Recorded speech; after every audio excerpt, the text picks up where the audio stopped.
جمال مصطفیٰ یا نظر طیبہ کی گلیوں۔ بسم اللہ الرحمن الرحیم۔ الحمدللہ رب العالمین والعاقبۃ للمتقین والصلاۃ والسلام علی سید الانبیاء والمرسلین وعلی آلہ واصحابہ وازواجہ واہل بیتہ وذریاتہ اجمعین۔ اعوذ باللہ من الشیطان الرجیم۔ بسم اللہ الرحمن الرحیم۔ ان اللہ وملائکتہ یصلون علی النبی یا ایہا الذین آمنوا صلوا علیہ وسلموا تسلیما۔ اللہم صلی علی محمد النبی الامی وعلی آلہ وسلم۔ بسم اللہ الرحمن الرحیم۔ رب اشرح لی صدری ویسر لی امری واحلل عقدۃ من لسانی یفقہوا قولی۔ بسم اللہ الرحمن الرحیم۔ وقل جاء الحق وزہق الباطل ان الباطل کان زہوقا۔ آج ہم اپنا درس نمبر 12 پڑھیں گے، اور یہ سلسلہ ترغیب و ترہیب سے شروع ہو رہا ہے، جس کا عنوان ہے حضور صلی اللہ علیہ وسلم سے محبت کی چھٹی علامت۔ آئیے آغاز کرتے ہیں۔ بسم اللہ الرحمن الرحیم۔ حضور صلی اللہ علیہ وسلم سے محبت کی چھٹی علامت، امت پر مہربانی۔ امت پر مہربانی، شفقت، نصیحت، نفع پہنچانا، نقصان دہ چیزوں کو دور کرنا۔ در حقیقت جو کسی سے محبت رکھتا ہے وہ اس کی ہر اس چیز سے محبت رکھتا ہے جس سے وہ محبت رکھے، حتیٰ کہ اپنی دعاؤں میں بھی اور اپنی خواہشات میں بھی۔ چنانچہ جب حضرت انس رضی اللہ تعالی عنہ نے دیکھا کہ آپ صلی اللہ علیہ وسلم کدو کو پسند فرماتے ہیں تو وہ ہمیشہ کدو کو پسند کرنے لگے۔ امت سے محبت امانت ہے، جو نہ نبھائی تو رسوائی کا سبب ہے۔ دنیا سے پردہ فرماتے وقت بھی میرے نبی صلی اللہ علیہ وسلم نے فرمایا، امتی امتی، ساری زندگی امتی امتی۔ احد میں زخمی ہوئے پھر بھی امت کو یاد رکھا، طائف میں ظلم ہوا تو صرف امت ہی یاد رہی۔ جس امت سے اللہ کے حبیب صلی اللہ علیہ وسلم کو اتنا پیار، اتنی فکر، تو کیا ہماری ذمہ داری نہیں ہے کہ ہم میں سے ہر ایک اپنے ساتھی امتی کی فکر کرے؟ ہم نماز میں سورہ فاتحہ پڑھتے ہیں، اہدنا کا لفظ کس بات کا تقاضا کرتا ہے؟ ہونا تو یہ چاہیے تھا کہ قرب الہی کے مقام تک پہنچ کر مومن صرف تنہا اپنے لیے دعائیں کرتا، لیکن نماز میں ساری امت محمدیہ کے لیے ہدایت طلب کرتا ہے، اہدنا کہہ کر، کیونکہ اگر چند افراد تک ہدایت محدود رہے گی، کنتم خیر امت اخرجت للناس، تم بہترین امت ہو جو لوگوں کو نفع رسانی کے لیے نکالی گئی ہو، تو اس آیت کی تعبیر کیسے پوری ہوگی؟ مفہوم حدیث ہے، اللہ سبحانہ و تعالی کی طرف سے حکم آتا ہے، اے جبرائیل علیہ السلام فلاں بستی کو الٹ دیجئے ان کے گناہوں کے سبب۔ جبرائیل علیہ السلام نے عرض کی، مولا کریم، اس بستی میں ایک بہت نیک شخص ہے جو دن بھر تیری عبادت، تیرے ذکر میں مصروف رہتا ہے۔ اللہ تعالیٰ کی طرف سے حکم آیا، سب سے پہلے اسی کو الٹ دیجئے۔ معلوم ہوا کہ صرف اپنی فکر سے کام نہیں بننے والا، پیارے نبی صلی اللہ علیہ وسلم کی پیاری امت سے محبت، ان کی خدمت ضروری ہے۔ مفہوم حدیث ہے، مسکرا کر دیکھنا صدقہ ہے، اپنے بھائی کے ڈول میں پانی ڈالنا صدقہ ہے، راستے سے پتھر اٹھانا صدقہ ہے، راہ دکھانا صدقہ ہے، سامان اٹھانا بھی صدقہ ہے، اپنے بھائی کو سواری پر سوار کروانا بھی صدقہ ہے۔ یہی اللہ کے حبیب صلی اللہ علیہ وسلم سے محبت کی علامت ہے، اللہ کے نبی صلی اللہ علیہ وسلم کی سنت ہے۔ اس کے بعد ہے ماقبل سے ربط، کہ ہم نے پچھلے درس میں کون سے اہم واقعات پڑھے تھے۔ آپ صلی اللہ علیہ وسلم کو خلوت نشینی سے محبت ہو گئی تھی۔ غار حرا کو آپ صلی اللہ علیہ وسلم نے منتخب فرمایا۔ غار حرا میں پہلی وحی کا نزول ہوا۔ رسول نوری کا رسول بشری کے ساتھ اتصال ہوا۔ وحی کی اقسام۔ وحی کی مختلف اقسام ہیں۔ نمبر 1، وحی منامی، رؤیائے صالحہ یعنی سچے خواب نظر آنا۔ نمبر 2 ہے دل میں کوئی بات الہام فرمانا۔ نمبر 3 ہے گھنٹی کی صورت میں آواز، اس کو صاد سے سلسلۃ الجرس کہتے ہیں۔ نمبر 4 ہے انسانی صورت میں فرشتے کا ظاہر ہونا۔ حضرت جبرائیل امین علیہ السلام حضرت دحیہ کلبی رضی اللہ تعالی عنہ کی شکل میں وحی لے کر آتے تھے۔ نمبر 5 ہے حضرت جبرائیل علیہ السلام کا اپنی اصلی صورت میں ظاہر ہونا۔ نمبر 6 اللہ جل شانہ کا براہ راست کلام فرمانا، خواب میں ہو، بیداری میں ہو یا معراج کے موقع پر۔ پھر ہے وحی آنے کے بعد کی کیفیت۔ رسول نوری کا اتصال رسول بشری سے ہو رہا ہے، طبیعت پر بڑا اثر ہوتا ہے۔ آپ صلی اللہ علیہ وسلم پر گھبراہٹ طاری ہے، خوف ہے، کانپ رہے ہیں، اور سب سے پہلے حضرت اماں خدیجہ رضی اللہ تعالی عنہا کے پاس تشریف لائے اور فرمایا زملونی زملونی، مجھے کپڑا اڑھا دو۔ سیدہ خدیجہ رضی اللہ تعالی عنہا نے جب آپ صلی اللہ علیہ وسلم کے چہرہ مبارک پر پریشانی کے آثار دیکھے تو دریافت کیا۔ آپ صلی اللہ علیہ وسلم نے پوری تفصیل بیان فرمائی۔ بی بی خدیجہ رضی اللہ تعالی عنہا یہ کیفیت سنتے ہی عرض کرنے لگیں واللہ واللہ آپ صلی اللہ علیہ وسلم تو رشتہ داروں کے ساتھ مہربانی کرنے والے ہیں، مصیبت زدہ کی مدد کرنے والے ہیں، بیواؤں کے سر پر چادر ڈالنے والے ہیں، یتیموں کے سر پر ہاتھ رکھنے والے ہیں، غریبوں کی مدد کرنے والے ہیں۔ میرے مدنی آقا آپ صلی اللہ علیہ وسلم کیوں گھبرا رہے ہیں؟ آپ بالکل ٹھیک ہیں، آپ بالکل نہ ڈریں۔ بی بی خدیجہ رضی اللہ تعالی عنہا بڑی دانا خاتون تھیں، عرض کرنے لگیں اے اللہ کے حبیب صلی اللہ علیہ وسلم، آپ ذرا تسلی فرمائیں، میں آپ کو ورقہ بن نوفل کے پاس لے جاتی ہوں۔ اس زمانے میں ورقہ بن نوفل دین نصرانیت پر تھے اور عالم تھے۔ اماں خدیجہ رضی اللہ تعالی عنہا کا آپ صلی اللہ علیہ وسلم کو لے کر ورقہ بن نوفل کے پاس جانا۔ اماں خدیجہ رضی اللہ تعالی عنہا نے ورقہ بن نوفل سے کہا دیکھو تمہارے بھتیجے نے کیا چیز دیکھی ہے۔ ورقہ بن نوفل نے کہا کہ آپ مجھے بتائیں کہ کیا بات ہے۔ جب حضور صلی اللہ علیہ وسلم نے ساری کیفیت، سارا واقعہ سنایا تو ورقہ بن نوفل نے اماں خدیجہ رضی اللہ تعالی عنہا کو مخاطب کر کے عرض کی خوشخبری ہو اے خدیجہ رضی اللہ تعالی عنہا، یہ جبرائیل وہی ناموس قاصد ہے جو موسیٰ علیہ السلام پر آیا تھا، مبارک ہو، تمہارا زوج تو اللہ کا نبی ہے صلی اللہ علیہ وسلم۔ ورقہ بن نوفل کا خصوصاً موسیٰ علیہ السلام کا ذکر کرنا، علماء فرماتے ہیں کہ آپ صلی اللہ علیہ وسلم سے پہلے جو نبی تھے وہ حضرت عیسیٰ علیہ السلام تھے، اور حضرت عیسیٰ علیہ السلام سے پہلے حضرت موسیٰ علیہ السلام تھے۔ ورقہ بن نوفل نے حضرت عیسیٰ علیہ السلام کے ذکر کے بجائے حضرت موسیٰ علیہ السلام کا ذکر کیا۔ اس کی دو وجوہات ہیں۔ نمبر 1، دین کامل اصل میں حضرت موسیٰ علیہ السلام کا تھا اور مکمل کتاب بھی حضرت موسیٰ علیہ السلام پر نازل ہوئی تھی، اور حضرت عیسیٰ علیہ السلام کے پاس جو کتاب انجیل تھی وہ دراصل تورات کے تابع تھی۔ لوگ حضرت عیسیٰ کے متعلق تلثیث یعنی تین خدا کے قائل تھے۔ حضرت عیسیٰ علیہ السلام کو ابن اللہ یعنی اللہ کا بیٹا مانتے تھے، اسی وجہ سے حضرت عیسیٰ علیہ السلام کا حوالہ دینا مناسب نہ سمجھا۔ ورقہ بن نوفل کا آپ صلی اللہ علیہ وسلم کی نبوت کا اقرار کرنا۔ ورقہ بن نوفل نے عرض کیا یا محمد صلی اللہ علیہ وسلم، کاش میں اس وقت جوان ہوتا، کاش اس وقت میں مکہ میں ہوتا جب مکہ والے آپ کو مکہ سے نکالیں گے۔ حضور صلی اللہ علیہ وسلم یہ سب باتیں سن رہے تھے۔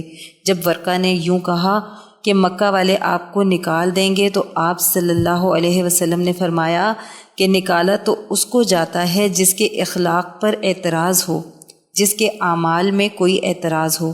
الحمدللہ میرے اعمال، اخلاق، افعال پر کسی کو کوئی اعتراض نہیں، یہ لوگ مجھے کیوں نکالیں گے؟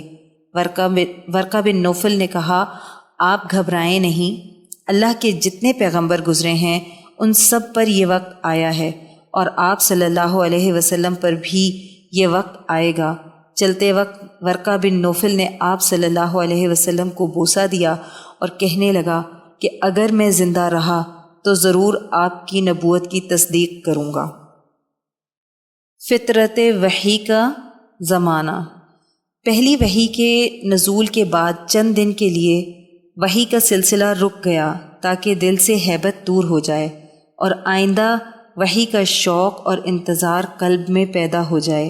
وحی کے رک جانے سے آپ صلی اللہ علیہ وسلم کو اس قدر حزن و ملال ہوا کہ بار بار پہاڑ پر جاتے کہ خود کو پہاڑ کی چوٹی سے گرا دیں، مگر جب آپ صلی اللہ علیہ وسلم ایسا ارادہ فرماتے تو جبرائیل علیہ السلام ظاہر ہوتے اور فرماتے، یا محمد انکا رسول اللہ حقا، اے محمد صلی اللہ علیہ وسلم آپ بے شک اللہ کے سچے رسول ہیں۔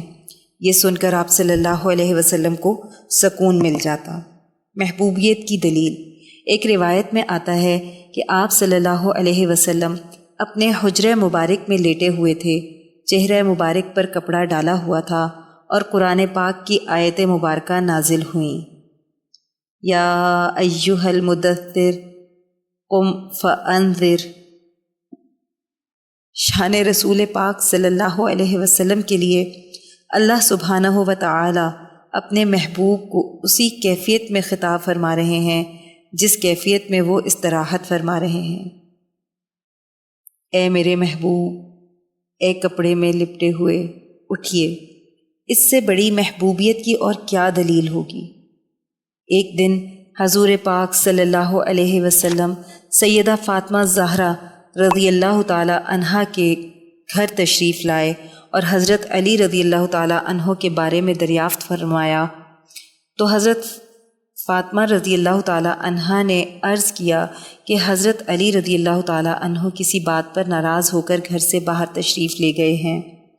تو حضور صلی اللہ علیہ وسلم ان کو ڈھونڈتے ڈھونڈتے مسجد میں تشریف لائے اور حضرت علی رضی اللہ تعالی عنہ مسجد میں اس انداز میں لیٹے ہوئے تھے کہ کچی اینٹ سرہانے رکھی ہوئی ہے اور مٹی میں لیٹے ہوئے ہیں اور بال مبارک پر مٹی لگی ہوئی ہے۔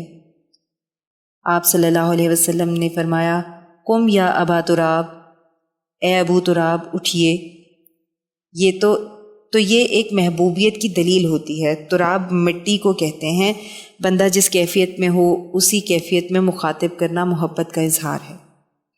دعوت کا آغاز گھر کے اندر۔ آپ صلی اللہ علیہ وسلم نے سب سے پہلے اسلام کی دعوت کی ابتدا اپنے گھر سے کی۔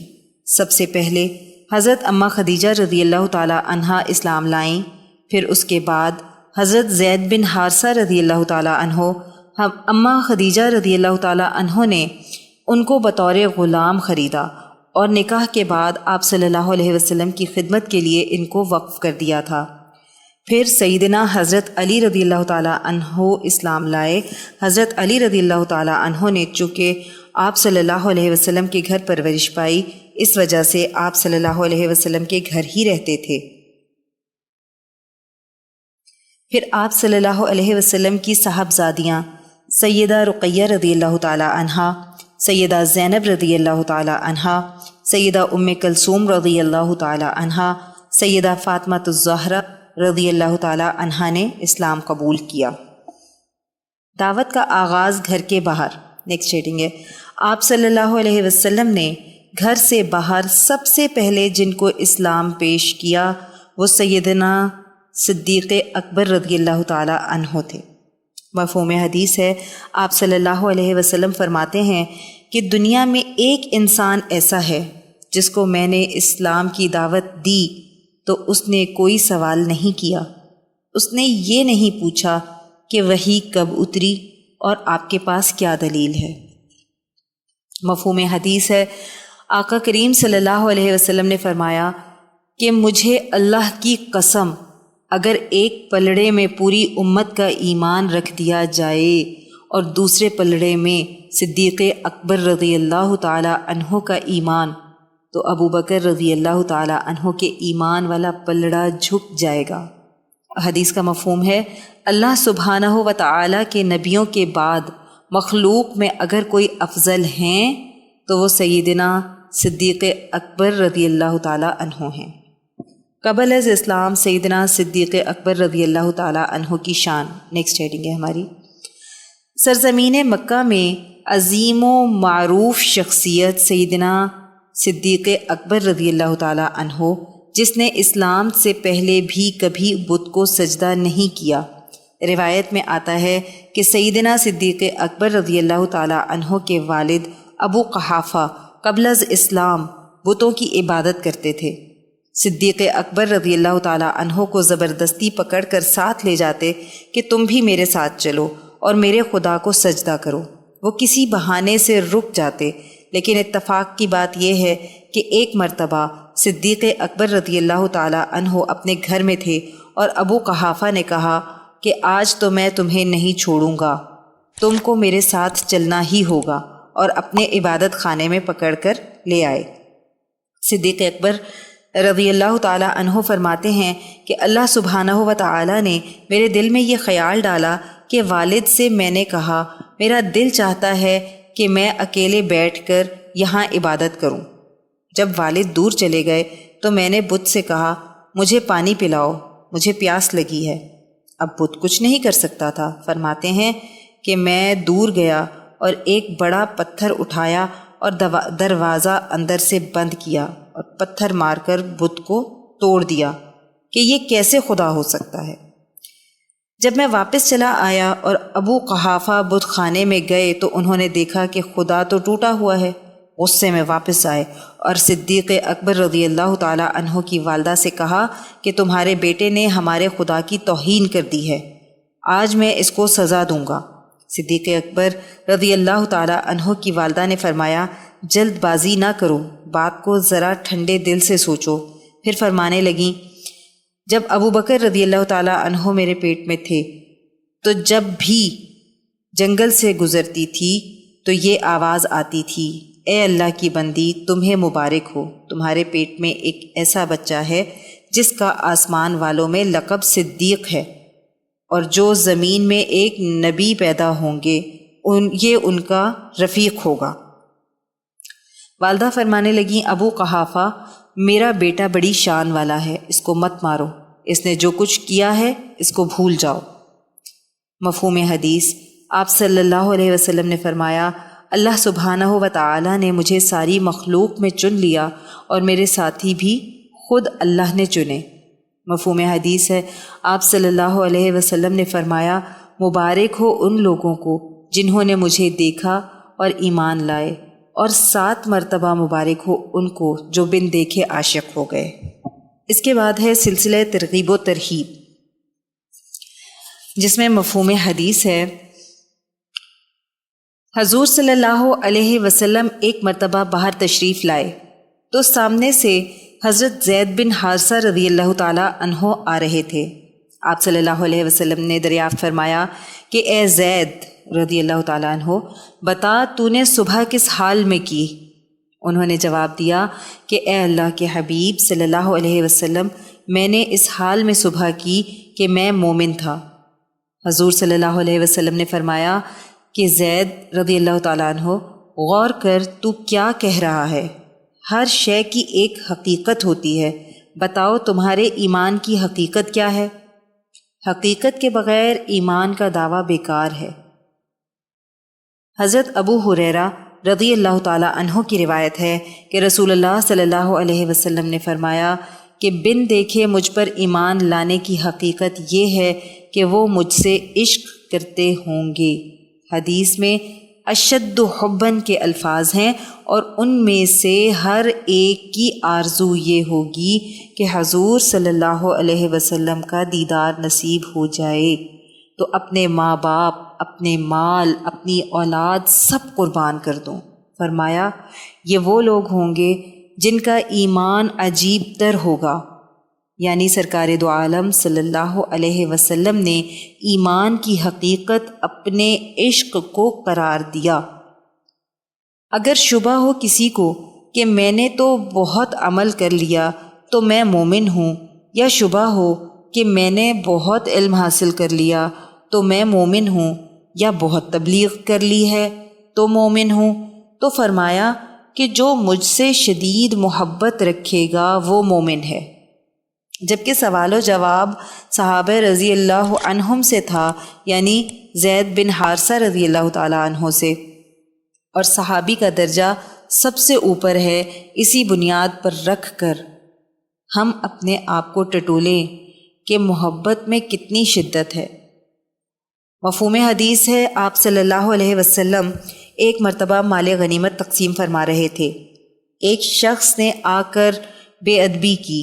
سیدنا فاروق اعظم رضی اللہ تعالیٰ عنہ تلوار لے کر کھڑے ہو گئے کہ میں اس شخص کی گردن اڑا دوں۔ آپ صلی اللہ علیہ وسلم نے منع فرمایا کہ نہیں، لوگ طعنہ دیں گے کہ ابھی اسلام مضبوط نہیں ہوا ہے۔ وہ پشت کر کے حضور صلی اللہ علیہ وسلم کی طرف سے چل پڑا۔ اسے پشت کرنے میں آر نہ تھی۔ حضور صلی اللہ علیہ وسلم نے فرمایا، اس کو دیکھ لو، اس کا سر مونڈھا ہوا تھا، اس کی داڑھی گھنی تھی، گال ابھرے ہوئے، آنکھیں دھسی ہوئی تھیں، اور تہبند آدھی پنڈلی تک اٹھایا ہوا تھا۔ یہ تھا اس کا لباس اور وضاقتہ۔ فرمایا، اس کی نسل سے ایک ایسی قوم آخری زمانے میں آئے گی کہ وہ لوگ اتنی نمازیں پڑھیں گے کہ تم اپنی نمازیں ان کے مقابلے میں کم دیکھو گے، اتنے روزے رکھیں گے کہ تم کو اپنے روزے ان کے مقابلے میں کم معلوم ہوں گے، اتنے عمل کریں گے کہ تم کو اپنے عمل کم نظر آئیں گے، کثرت کے ساتھ قرآن پڑھیں گے مگر قرآن ان کے حلق سے نیچے نہیں اترے گا، یعنی عمل میں کثیر ہوں گے لیکن دین سے اس طرح خارج ہوں گے جیسے تیر شکار سے خارج ہوتا ہے۔ معلوم ہوا محض نماز سے، روزے سے، محض تبلیغ سے، محض وضاقتہ سے ایمان کی حفاظت نہیں۔ ایمان کی حفاظت آپ صلی اللہ علیہ وسلم کی محبت کا نام ہے، ادب مصطفیٰ صلی اللہ علیہ وسلم کا نام ہے۔ یہاں ہمارا درس نمبر 12 مکمل ہو گیا۔ آئیے دعا کر لیتے ہیں۔ اللہم صلی علی محمد النبی الامی وعلی آلہ وسلم۔ یا اللہ، آپ ہماری اس کاوش کو قبول و منظور فرما لیں اور اس کو ہماری بخشش کا ذریعہ بنا دیں، اور اس کو قیامت تک امت کے لیے ہدایت اور عشق نبی صلی اللہ علیہ وسلم کا ذریعہ بنا دیں۔ اے اللہ، جو کچھ پڑھا سنا اس کا ثواب نبی کریم صلی اللہ علیہ وسلم کو تحفتاً، ہدیتاً، نذرانتاً، محبتاً، عقیدتاً پیش کرتے ہیں، قبول و منظور فرما لیجئے۔